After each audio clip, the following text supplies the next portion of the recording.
क्या राहुल के सवालों से डर गए मोदी और मीडिया? क्या एस जयशंकर पर सवालों से सहम गई मोदी सरकार?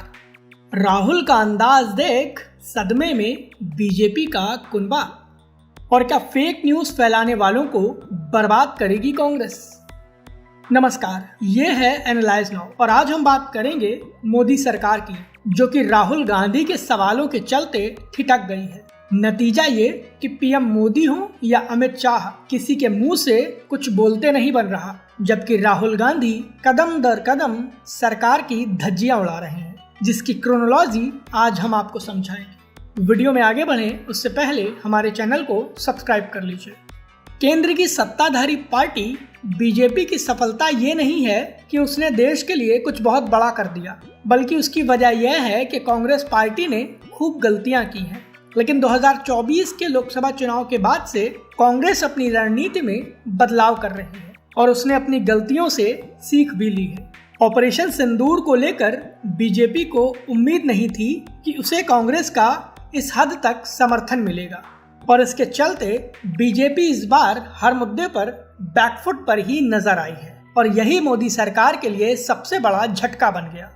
दरअसल ऑपरेशन सिंदूर को लेकर विदेश मंत्री एस जयशंकर ने कहा था कि जब ऑपरेशन शुरू हुआ तब भारत ने पाकिस्तान को इसकी जानकारी दी थी और यहीं से मोदी सरकार की फजीहत शुरू हो गई। इसको लेकर कांग्रेस नेता राहुल गांधी ने सरकार के खिलाफ मोर्चा खोल दिया। राहुल गांधी ने कहा कि हमारे हमले से पहले पाकिस्तान को इसकी जानकारी देना क्या अपराध नहीं है। राहुल बोले कि विदेश मंत्री एस जयशंकर ने सार्वजनिक तौर पर यह एक्सेप्ट किया है कि भारत सरकार ने ऑपरेशन की जानकारी पाकिस्तान को दे दी थी।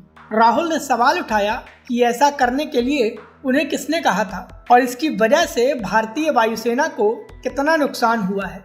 राहुल गांधी के इन सवालों को लेकर मोदी सरकार बैकफुट पर है। किसी के मुंह से कुछ बोलते नहीं बन रहा। बीजेपी के प्रवक्ता से लेकर गोदी मीडिया तक सभी इस मामले को डिफेंड करने में लगे हुए हैं।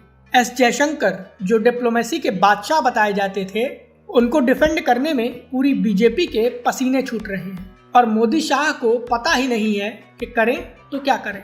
नतीजा ये कि इन लोगों ने फेक न्यूज फैलाना शुरू कर दिया।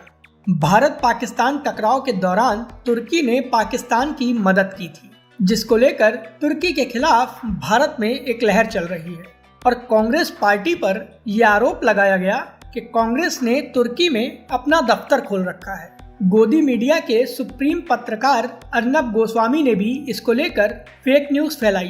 कांग्रेस पार्टी के खिलाफ एक प्रोपेगेंडा चलाया गया, जिसमें सबसे आगे बैटिंग करने वालों में अर्नब गोस्वामी ही थे और इसीलिए अब अर्नब गोस्वामी का भी बैंड बज गया है। कांग्रेस ने कर्नाटक में बीजेपी आईटी सेल के चीफ अमित मालवीय और रिपब्लिक टीवी के पत्रकार अर्नब गोस्वामी के खिलाफ फेक न्यूज फैलाने के मामले में एफआईआर दर्ज कराई है।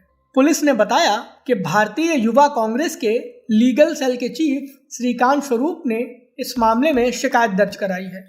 अर्नब गोस्वामी से लेकर अमित मालवीय तक इन दोनों पर एफआईआर कराकर कांग्रेस ने अपनी नीति स्पष्ट कर दी है, क्योंकि जो कांग्रेस इन सारे मामलों में पहले चुप रहती थी वो अब प्रोएक्टिव हो गई है और इसीलिए बीजेपी की मुसीबतें बढ़ गई हैं। नतीजा ये कि राहुल गांधी और कांग्रेस पार्टी आज की स्थिति में बीजेपी के लिए सबसे बड़ी मुसीबत बन गए हैं।